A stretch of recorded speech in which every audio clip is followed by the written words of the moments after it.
Hello दोस्तों, कैसे हो आप सब। आशा करता हूँ आप सभी ठीक होंगे। दोस्तों, आज के इस वीडियो में हम बात करने वाले हैं ट्रेन नंबर 12423 12423 न्यू दिल्ली राजधानी एक्सप्रेस ट्रेन के बारे में, जो कि डिब्रूगढ़ से न्यू दिल्ली के बीच में चलती है।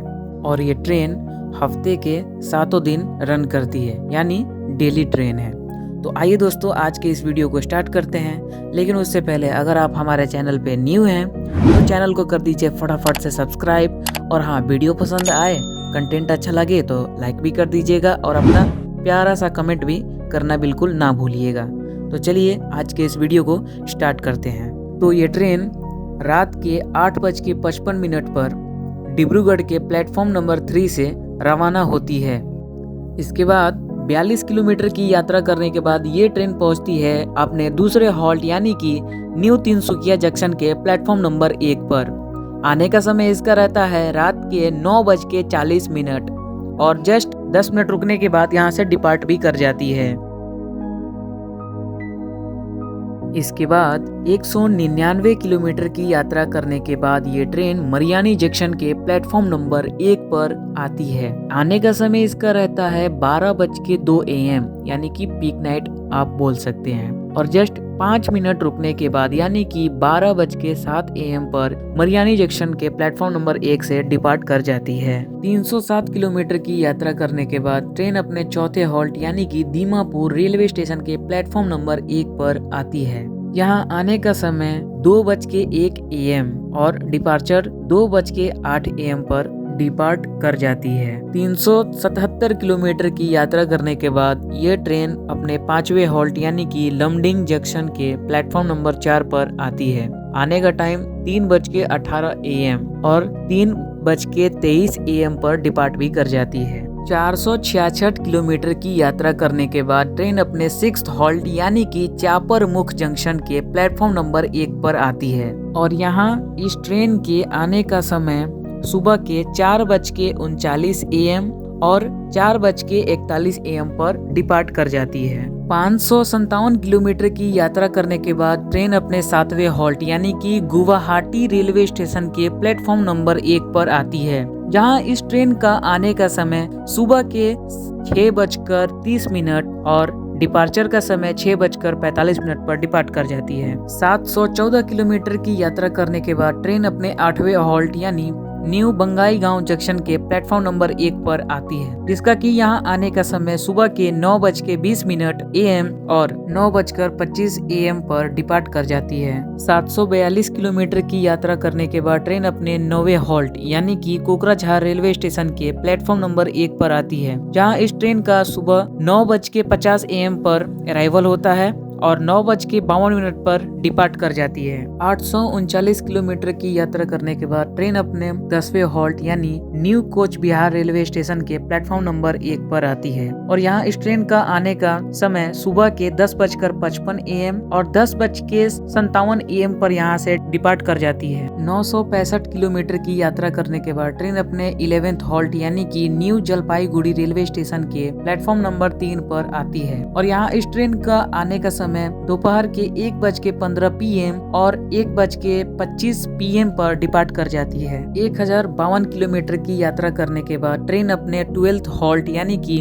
किशनगंज रेलवे स्टेशन के प्लेटफॉर्म नंबर 2 पर आती है, जहां ये ट्रेन दोपहर के 2:30 PM पर आती है और 2:32 PM पर डिपार्ट कर जाती है। 1149 किलोमीटर की यात्रा करने के बाद ये ट्रेन अपने 13वें हॉल्ट यानी कि कटिहार जंक्शन के प्लेटफॉर्म नंबर 5 पर आती है, जिसका कि यहाँ आने का समय दोपहर के 4:20 PM और 4:30 PM पर यहाँ से डिपार्ट कर जाती है। 1207 किलोमीटर की यात्रा करने के बाद ये ट्रेन अपने 14वें हॉल्ट यानी कि नौगछिया रेलवे स्टेशन के प्लेटफॉर्म नंबर 2 पर आती है, जिसका कि यहाँ आने का समय शाम के 5:16 PM और डिपार्चर का समय 5:18 PM पर डिपार्ट कर जाती है। 1330 किलोमीटर की यात्रा करने के बाद ट्रेन अपने 15वां हॉल्ट यानी कि बरौनी जंक्शन के प्लेटफॉर्म नंबर 4 पर आती है, जहाँ की इस ट्रेन का आने का समय शाम के 7:05 PM और 7:15 PM पर डिपार्ट कर जाती है। 1438 किलोमीटर की यात्रा करने के बाद ट्रेन अपने 16वें हॉल्ट यानी कि पाटलिपुत्र जंक्शन के प्लेटफॉर्म नंबर 1 पर आती है, जहां इस ट्रेन का आने का समय रात के 9:40 PM और 9:50 PM पर डिपार्ट कर जाती है। 1444 किलोमीटर की यात्रा करने के बाद ट्रेन अपने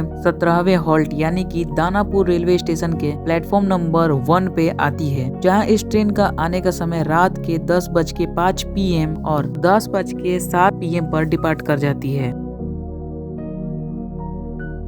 1645 किलोमीटर की यात्रा करने के बाद ट्रेन अपने 18वें हॉल्ट यानी कि पंडित दीनदयाल उपाध्याय जंक्शन के प्लेटफॉर्म नंबर 4 पर आती है, जहां इस ट्रेन का आने का समय सुबह के 12:55 AM और डिपार्चर का समय 1:05 AM पर डिपार्ट भी कर जाती है। 1800 किलोमीटर की यात्रा करने के बाद ट्रेन अपने 19वें हॉल्ट यानी कि प्रयागराज जंक्शन के प्लेटफॉर्म नंबर 2 पर आती है, जहां इसका आने का समय सुबह के 2:53 AM और डिपार्चर का समय 2:55 AM पर डिपार्ट कर जाती है। 1994 किलोमीटर की यात्रा करने के बाद ट्रेन अपने 20वें हॉल्ट यानी कि कानपुर सेंट्रल रेलवे स्टेशन के प्लेटफॉर्म नंबर 3 पर आती है, जहां इस ट्रेन का आने का समय सुबह के 5 AM और 5:05 AM पर डिपार्ट कर जाती है। 2435 किलोमीटर की यात्रा करने के बाद ट्रेन अपने 21वें हॉल्ट यानी कि न्यू दिल्ली रेलवे स्टेशन के प्लेटफॉर्म नंबर 14 पर आती है, जहां इस ट्रेन का आने का समय सुबह के 10:30 AM पर आती है और अपनी यात्रा को यहीं पर समाप्त कर जाती है। तो दोस्तों, ये थी अपनी ट्रेन नंबर 12423 न्यू दिल्ली राजधानी एक्सप्रेस की रूट। अब आइए हम बात करेंगे इस ट्रेन की टिकट प्राइस के बारे में। तो इस ट्रेन के 3rd AC के लिए आपको टोटल फेयर जो पड़ेगा पर पर्सन वो पड़ जाएगा लगभग 4435। अगर बात करें इस ट्रेन की बेस फेयर के बारे में तो वहीं आपको पड़ जाएगा लगभग 2336 रुपए। और ये बल्कि प्रीमियम कैटेगरी की ट्रेन से राजधानी एक्सप्रेस, तो इसमें आपका डायनेमिक फेयर भी इंक्लूड रहता है। वहीं हम बात करें इस ट्रेन के 2nd AC टिकट प्राइस के बारे में तो लगभग आपको पड़ जाएंगे 4583 रुपए। बाकी आप इस वीडियो को पॉज करके टिकट के प्राइस जो है देख सकते हैं। वहीं अगर हम राजधानी एक्सप्रेस के 1st AC के टिकट प्राइस के बारे में बात करें तो आपको टोटल पड़ जाएगा 7535 रुपए पर पर्सन। बाकी